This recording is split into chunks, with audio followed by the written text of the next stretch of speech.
Bird flu వ్యాప్తి చెందుతున్న తరుణంలో కోళ్ల ఫారాల రైతులు జాగ్రత్త వహించాలంటున్నారు తిరుపతి వెటర్నరీ యూనివర్సిటీ వ్యాధి నిర్ధారణ కేంద్రం head of the department doctor Rani Pramila. Chittoor జిల్లాలో అత్యధికంగా కోళ్ల ఫారాలున్నాయన్నారు.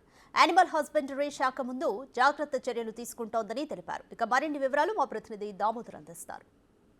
జిల్లా పొదలకూరు మండలంలో బర్డ్ ఫ్లూ అవశేషాలు బయటపడడంతో రాష్ట్ర వ్యాప్తంగా కొంత సంచలనం కలిగించింది. అన్ని జిల్లాలకు సంబంధించిన ఏదైతే జాయింట్ డైరెక్టర్లు వెటర్నరీ జాయింట్ డైరెక్టర్లు నెల్లూరు జిల్లా నుంచి వచ్చే ఉత్పత్తులపై నిషేధం కొంతకాలం పాటు పెడుతున్నామంటూ కూడా ప్రకటించిన నేపథ్యం. అయితే అసలు వాస్తవాలు ఏమిటి, ఈ బర్డ్ ఫ్లూ యొక్క సమస్య ఎలా ఉంటుంది, ప్రజలు ఎలాంటి ఇబ్బందులు ఎదుర్కొంటారు, అసలు బర్డ్ ఫ్లూ ఏ విధంగా వస్తుంది అన్న విషయాల మీద మనతో మాట్లాడడానికి ఎస్వి వెటర్నరీ యూనివర్సిటీ రాష్ట్ర స్థాయి పరిశోధనశాల ఇన్ఛార్జ్ డాక్టర్ రాణి ప్రమీల గారు మనతో ఉన్నారు. ఆమెను అడిగి మరిన్ని విషయాలు తెలుసుకుందాం. మేడం చెప్పండి, నిన్న ఒక 3 రోజుల క్రితం పొదలకూరు మండలంలో 2 గ్రామాల్లో బర్డ్ ఫ్లూ అవశేషాలు బయటపడడంతో అక్కడ కొంత నివారణ చర్యలు కూడా తీసుకున్నారు. ఈ నేపథ్యంలో రాష్ట్ర వ్యాప్తంగా కొంత సంచలనం కలిగించిన పరిస్థితి. ఈ నేపథ్యంలో ఈ బర్డ్ ఫ్లూ వల్ల ఎలాంటి ఇబ్బందులు వస్తాయి, అసలు బర్డ్ ఫ్లూ ఏ విధంగా బయట నుంచి వస్తుందా లేకపోతే అక్కడికక్కడ ఏదైనా ఉత్పత్తి అవుతుంది? సో బర్డ్ ఫ్లూ అనేది మామూలుగా మనకు తెలిసిందే అండి, కొత్తదేం కాదు ఇది. సో 2023 నుంచి కూడా మనకు చూస్తూనే ఉన్నాం దీన్ని. బర్డ్ ఫ్లూ అంటే ఏవియన్ ఇన్ఫ్లుయెంజా అని అంటారు, ఏవియన్ ఇన్ఫ్లుయెంజా.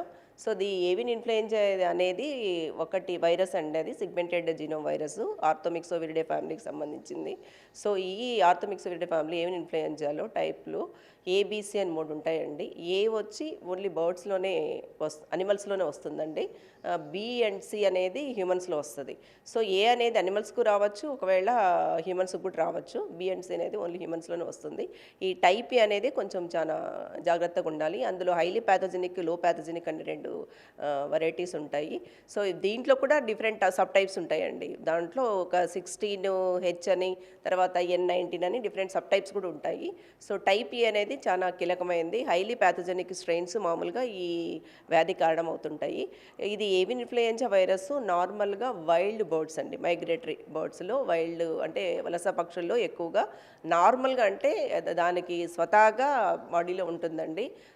రెస్పిరేటరీ ట్రాక్ట్ అంటే శ్వాసకోశంలో కావచ్చు, తర్వాత గ్యాస్ట్రో ఇంటెస్టినల్ ట్రాక్ట్ అంటే జీర్ణాశయం, దీనిలో కానీ మామూలుగా నార్మల్గా ఉంటుంది అది.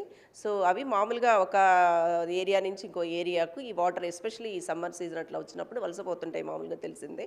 అది ఎప్పుడైతే వలసపోతున్నప్పుడు వాటిలో నార్మల్గా ఆ బాడీ సెక్రిషన్స్, ఆ ఫీకల్ శాంపుల్స్, డ్రాపింగ్స్ నుంచి కూడా వైరస్ బయటికి రావడం జరుగుతుంటుంది.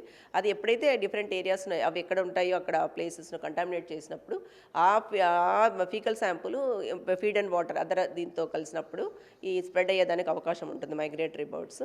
And also trade and international trade అంటారు యాక్చువల్గా. సో ఆ ప్రోడక్ట్స్ సంబంధించి కానీ, తర్వాత అనిమల్ ప్రోడక్ట్స్ కానీ, పౌల్ట్రీ ప్రోడక్ట్స్ కానీ సంబంధించినవి ఒక ఇన్ఫెక్టెడ్వి ఒక ప్రాంతం నుంచి ఇంకో ప్రాంతానికి కావచ్చు, ఒక దేశం నుంచి ఇంకో దేశం కావచ్చు, తర్వాత ఒక రాష్ట్రం నుంచి ఇంకో రాష్ట్రం కావచ్చు, అట్లా దానివల్ల స్ప్రెడ్ అయ్యే అవకాశం ఉంటుంది. తర్వాత ఏంటంటే మామూలుగా ఈ వెహికల్స్ ఏదైతే ఇన్ఫెక్టెడ్ అనిమల్స్ దగ్గర నుంచి, బర్డ్స్ నుంచి కావచ్చు, అనిమల్స్ నుంచి కావచ్చు, ఆ వెహికల్స్ కావచ్చు, మనుషులు కావచ్చు, తర్వాత ఎక్విప్మెంట్స్ ద్వారా కావచ్చు, ఒక ప్లేస్ నుంచి ఇంకో ప్లేస్కు మామూలుగా ట్రాన్స్మిట్ అయ్యేదానికి అంటే వ్యాప్తి చెందేదానికి అవకాశం ఉంటుంది. తర్వాత ఇది మైగ్రేటరీ బర్డ్స్ అనమాట. అంటే రాష్ట్రంలో మిగతా ప్రాంతాలలో అయితే ఎలాంటి ఇబ్బంది లేదండి, ప్రస్తుతానికైతే లేదు. మాకు తెలిసిన రిపోర్ట్ ప్రకారం నెల్లూరులోనే ఉంది. సో దానికి తగినట్టు చర్యలు మా అనిమల్ హస్బెండరీ గవర్నమెంట్ వెరీ స్ట్రిక్ట్గా ఫాలో అవుతుంది. సో నెల్లూరులో వచ్చింది కాబట్టి చిత్తూరు డిస్ట్రిక్ట్ కూడా అలర్ట్ అయిందండి, ఎందుకంటే ఇమీడియట్ సరౌండింగ్ అడ్జసెంట్ డిస్ట్రిక్ట్ కాబట్టి మన హస్బెండరీ వాళ్ళు already they have taken precautions and they are on the focus, దాని మీద ఫోకస్తో ఉన్నారు. మా రాష్ట్రంలో అత్యధికంగా చిత్తూరు జిల్లాలోనే కోల్ ఫార్మ్స్ ఉంటాయి. దీనివల్ల ఇక్కడే వీళ్ళు తీసుకోవాల్సిన చర్యలు ఏమంటారు? అదే ఆల్రెడీ మా అనిమల్ హస్బెండరీ వాడు ఇనిషియేట్ చేసేసారండి. సేమ్ ఇదే ఇందాక నేను చెప్పినట్టే ఆ మైగ్రేటరీ బర్డ్స్ని కొంచెం రిస్ట్రిక్ట్ చేసుకోవాలి. అంటే ఆ ఏరియాను కొంచెము ఆ ఫెన్సింగ్ వేసుకోవడం కానీ, ఆ ఉంటే వాటర్ సోర్స్ అని కొంచెం ఫెన్సింగ్ వేసుకోవడం కానీ, తర్వాత ఇన్ఫెక్టెడ్ ఏరియాస్ నుంచి ఆ రిస్ట్రిక్ట్ మూమెంట్ వెహికల్స్ కానీ కొంచెం వేసుకోవడము, తర్వాత డిస్ఇన్ఫెక్షన్ చేసుకోవాలండి. బయోసెక్యూరిటీ మెజర్స్ పెంచుకొని డిస్ఇన్ఫెక్షన్ చేసి ఆ ఫార్మ్స్ దగ్గర డిప్పింగ్స్, ఫుడ్ బాత్ డిప్పింగ్ పెట్టుకోవాలి. వెహికల్స్ కావచ్చు, తర్వాత మనుషులు కావచ్చు, ఏదన్నా అట్లీస్ట్ ఒక 50 to 70% వరకు కొంచెం అవాయిడ్ అయ్యేదానికి ఛాన్సెస్ ఉంటాయి కొంచెం. Thank you. ఓకే.